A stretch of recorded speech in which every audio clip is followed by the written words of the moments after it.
Edward had long ago come to terms with the fact that he was not like everyone else and did not pay attention to people's stares. However, at first, it was not easy for him to accept it. He did not sleep well, was constantly depressed, and even thought about ending his life. Everything that happened to him was a tragic set of circumstances. He says on that fateful day, he overslept and there was no way he could walk to university on time. So he decided to take the bus. At the bus stop, there were many people, and Edward already had a feeling that this trip would not be very pleasant. People with frowning faces stood waiting for transportation, but then they heard sirens wailing in the distance, and the crowd noticeably livened up. But many people, including Edward, went to the edge of the sidewalk to get a better look at what was happening. Edward watched with interest as the car, pursued by 3 patrol cars, raced along the road, swerving in different directions. He did not even have time to realize the danger. As a matter of seconds, the chased car skidded right into the crowd at the bus stop. The last thing Edward managed to see was the twisted face of the driver behind the windshield. And then there was only terrible pain and darkness. As he heard later, 3 people had been killed that morning, including the driver, who had been in a drunken state, and 9 people had ended up in the hospital with various injuries. After a month in the hospital, the doctor gave Edward their final verdict. He would never walk again. That was the first time Edward thought about death. His mother tried to pretend that nothing had changed, but this irritated him even more. The woman was very worried about her son and did not know what to do. Edward withdrew into himself, often refused to eat, and dropped out of his studies, even though the university provided wheelchair-accessible facilities. Edward was only getting better in the park, where his mother took him. Soon, he began to get there on his own, where he would hide it in some remote place and read a book quietly. If anyone tried to start a conversation with him, the guy would answer very rudely, and people lost any desire to talk to him. But one day everything changed. Edward, as usual, was sitting in the shade reading when suddenly he heard someone say hello to him. He wanted, as usual, to tell something unpleasant, but he looked up and saw a girl, about 12 years old, in a wheelchair as well as he. He was surprised that she was smiling at him, and involuntarily smiled back. I noticed you a long time ago, but I was afraid to come up. Because you don't seem so angry today. Then why did you drive up? Because you don't seem so angry today. The girl's name was Bella, and she used to be a professional dancer. But one day, during a difficult competition, she felt a severe pain in her back. Later, it turned out that sport dancing strictly contraindicated for her, and because of the constant strain on her spine, she had to gather a large sum of money for treatment in Germany. Again for you. Well, because I have no chance. You don't have that kind of money anyway. When I grow up, I'll definitely earn that money, get cured, and then help others the days you cheer up. And if the treatment doesn't help, what then? I noticed you a long time ago, but I was afraid to come up. I smiled back. The girl's name was Bella, and she used to be a professional dancer. But one day during a difficult competition, she felt a severe pain in her back. Later, it turned out that sport dancing was strictly contraindicated for her, and because of the constant strain on her spine, she had to gather a large sum of money for treatment in Germany. Gun for you. Good, because I have no chance. We don't have that kind of money anyway. When I grow up, I'll definitely earn that money. Get cured and then help others. And if the treatment doesn't help, well then... Smiled sadly, looking at this good-natured and nice girl. Well, I try not to think about it. If it doesn't help, then I'll think about it later. We should always think of the good things only, Bella said with a smile. Edward instantly felt ashamed of his breakdown and caprices, of the anguish he caused his mother with his behavior. They agreed to meet with Bella in the park the next day. He liked talking to her. She made him feel hopeful and calm. Then Edward returned home. His mother simply did not recognize her son. He was smiling for the first time, asking for food and even volunteering to do the dishes. And after her son asked her for the phone number of the dean of the university to negotiate the transfer to distance education, the woman could hardly hold back her tears of joy. Cheerful Bella seemed to give Edward the strength to go on living. He was ashamed that he, a grown man who has much more opportunities than the little girl, left his hands fall. Edward took up the cause, and after 2 years, he was completely changed. The guy was preparing for his diploma and found a well-paid job on the internet. He set a goal to help Bella no matter what, since she had a chance to have a normal life. One day, Bella's mother, Mrs. Jenkins, invited Edward and his mother to visit them. They lived modestly in an old one-story house. Mrs. Jenkins was glad to have Edward in her daughter's life, and took a moment to sincerely thank the young man for making Bella smile more. "I thought Bella had never been sad," Edward remarked in surprise. "Oh, come on!" At one time, the energy in her was just bubbling, Mrs. Jenkins replied. But the illness changed everything. And from Mrs. Jenkins, Edward also learned the details of what happened to the girl. The thing is, her father had the idea to make Bella a celebrity. As it turned out in the aftermath, he knew that his daughter was contradicted from straining her back at all, but he hid it from everyone. He hid it from me too. I always worked hard. My husband didn't really bother to work. He claimed he had poor health, that he needed to take care of himself. So he started to focus on Bella, and I trusted him and was even glad because Bella was doing well. And then when the daughter was in the hospital with severe pains, everything opened up. There were big competitions ahead of her. The prize money was very big. I came to the hospital a little earlier than I was going to, and overheard my husband trying to persuade the doctor to prescribe strong painkillers, even offered him money to let the girl compete. The doctor explained to him that this should not be done, that the dance could be the last. We had a terrible fight, and on that fateful day, when there was a competition, I was on shift. I was completely calm because we both agreed that we were done with dancing. And at the end of the shift, I got the call that my girl was in the hospital.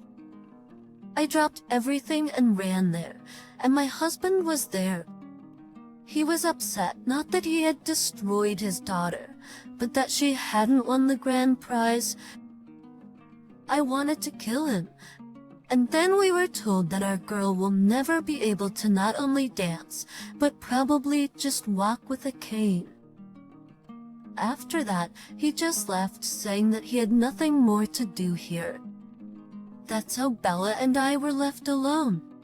Edward was shocked by the story, but still asked if there was any chance that Bella could be helped. There is such a possibility. We just do not have that kind of money.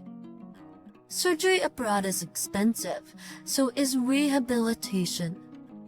As all this time, I need to be around, and that means quitting my job. I work in 2 places at once. One of my salaries is spent on treatment, and we live on the other. Edward was, of course, shocked by such absurdity and cruelty. He thought a lot about Bella's fate and decided that he should definitely at least try to help. He couldn't do it. He was young, smart. He had plenty of free time, and he had a remote job, which he decided to give himself even more passionately to. 3 years passed, and Edward managed to accomplish what he had planned. He was preparing to surprise Bella that he was sure would change her whole life. He sat with his laptop all day long, and his mother was glad that her son was engaged in business and even earned something. But she did not go into details. Bracing, the woman was sure he wouldn't earn much, so she didn't dare tell him the truth, which she had been hiding for a long time. Actually, the doctor's verdict was not so categorical. Edward had a chance to recover, but his operation was very expensive. They didn't have that kind of money, and then she decided not to tell him about it yet, not to upset him unnecessarily. And today, she decided to say the truth about it. But Edward happily informed her that they were going to visit Bella today, and the woman decided to postpone the conversation until they returned home. "What an intrigue," laughed the mother merrily. "So what's the surprise? If Bella were 18, I think you decided to propose to her." Edward looked up at her with a reproachful look and then laughed. If she was 18, I'm closer to 30. "What proposal?" "Oh, it's no big age difference at all," said the mother meaningfully and went to change. He was friends with Bella, helped with the lessons, treated her very warmly, but couldn't imagine how they could be a couple in the future, given the 10-year difference in age. At Bella's home, the guests were greeted with a special pie. Everyone present already knew that Edward had something in mind for Bella, but no one could guess what the surprise was. When everyone was seated at the table, Edward finally spoke with a cryptic look, and everyone froze in anticipation. "A couple of years ago, when I first met Bella, she turned my whole life upside down and made me act. But I haven't had a chance to get back on my feet, and she has. So I decided to give her that opportunity. I found a way to work on the internet, and it started to bring in a nice income. I have already saved enough money and paid for Bella's treatment at the clinic." "Edward, are you kidding?" asked Bella dumbfoundedly. And taking the envelope with the supporting documents from the man's hands, she realized it was all true. Mrs. Jenkins was shaking with sobs of happiness, but Edward's mother sat silently pale, realizing what a mistake she had made. "Why didn't I tell him earlier that he could be helped too?"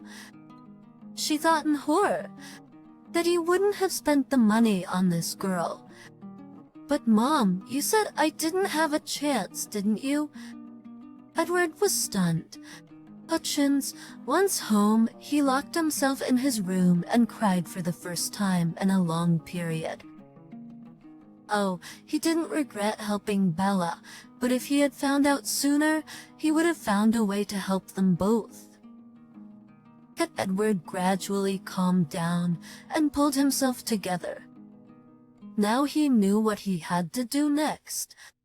That early in the morning, Edward told his mother that they should immediately move to another city, since there were limited opportunities for development here. But the woman agreed, and while Bella was undergoing treatment, Edward and her mother sold the apartment and left town. After moving, Edward decided to cut off communication with Bella, and he did not want the girl to continue contact with him out of pity. She would now begin a different, full life. Victoria was on her way to a meeting with her friend. Literally in a few days, they were going to start work for the first time, and she was very happy that both of them had been hired by such a large company. But unlike her friend, Victoria had no intention of learning the ins and outs of the business or of working her way up the ladder. She believed that the most important thing was to make the right connections, especially with men. But her friend had a different opinion. Victoria loved her, of course, but considered her terribly tedious because she always managed to get her to hang out with great difficulty. They had agreed to meet at the mall, and Victoria was sure that at this moment, her friend was probably choosing some depressing outfit for her work. Victoria, on the other hand, had preferred bright and expensive clothes and could afford it because her father provided for her completely. She could not have worked. Her father insisted that a grown-up, educated woman either had to work herself or be supported by her husband. Victoria was in no hurry to get married, so she didn't argue, especially since her father promised to buy her an apartment if she could get a proper job. It meant complete freedom, which Victoria wanted so much, and she was ready for anything. She was lucky that they were accepted together with her friend, because she had a much better understanding of everything, and Victoria planned to ask her for help on occasion. When she arrived at the mall, Victoria pulled into the parking lot and rushed to the only free space. But when she drove closer, she saw a man in a wheelchair there. The young woman became angry and got out of the car. "You got a cool car," Victoria said mockingly, pointing to the wheelchair. "Let's park it over there, at the very beginning of the parking lot. There are spaces for the wheelchair. Excuse me, I'll be right out. I dropped my keys, and I can't pick them up." The woman saw the keys on the pavement under the front tire, but she didn't even think to help. She grunted, got in her car, and went looking for another spot. Edward sighed. He couldn't stand people like her. The tick now, he would have to find someone else and ask. He didn't dare get up for the keys himself. The surgery and rehabilitation were long behind him, but the doctors had reassured themselves and forbid him to stand on his feet for another week. Soon, he would walk and live a new life. But at first, things were not so positive. Because of the time that had passed, no one wanted to take him to surgery. His mother cried and kept reminding him that if he hadn't given up that money, he wouldn't have lost so much precious time, and the treatment would have been easier. And so he needed a second surgery, and then a third. Edward thought about this often, and realized that he would have done the same thing anyway. All these hardships helped him become really strong. They have nurtured a sense of purpose, a tremendous work ethic, and faith in himself. He never imagined that being disabled, he could build an internet marketing company that would be so successful. Most of his staff had never even seen him or heard of his problem, and his top managers, with whom he dealt directly, were discreet about it. Edward didn't want people to know about his problem because he wanted to avoid any sympathy or ridicule. But the surgery changed everything, and now Edward was going to show up at the office in person, starting with the opening of a new department in a couple of days. A man passing by handed him the keys, and Edward heartily thanked him. He flicked a button, and the car next door blinked its headlights. Edward easily threw his body on the seat, folded the wheelchair, and dashingly sped off. He had been driving for a month already, and he loved it. Just a little longer, and he would be back to a normal life again. Thus, on the day of the opening of the new department, Edward arrived early at the office. He did not want to take any chances yet, so he took a seat at his desk in the conference room while nobody was there. Now everything was ready for the staff meeting to begin. Victoria and her friend had already arrived at the office. They were told the department was new, and that in half an hour the head of the company would introduce them at the meeting and answer all their questions. Victoria perked up, because it was not for nothing that she had prepared herself and put on her shortest and tightest dress. The young woman planned to take a place in the front row and attract the head's attention with her shapely legs and thus ensure her future career growth. Her friend only laughed when she heard about this plan. "Victoria, what if he's older than your grandfather, and he does not care about your knees? Oh, why are you always spoiling my mood, and you're dressed like a nun again? I came here to work, not to show my legs to the boss." Victoria didn't expect any other answer. After a little chatting with the other employees, she had already found out that the leader was a young man in his 30s. He'd unmarried and recently arrived in the city. Victoria, encouraged, grabbed her friend by the hand and, pushing everyone aside, managed to take a seat in the front row. But as soon as everyone had taken their seats, the young man at the table averted his eyes from his papers and began to speak. Victoria was horrified to recognize him as the man from the parking lot whom she had ignored when he needed help with his keys. She feverishly began to think of what she should do, how she could better apologize and make amends for the situation. Suddenly, she turned to her friend and froze. "What is wrong? Did something happen?"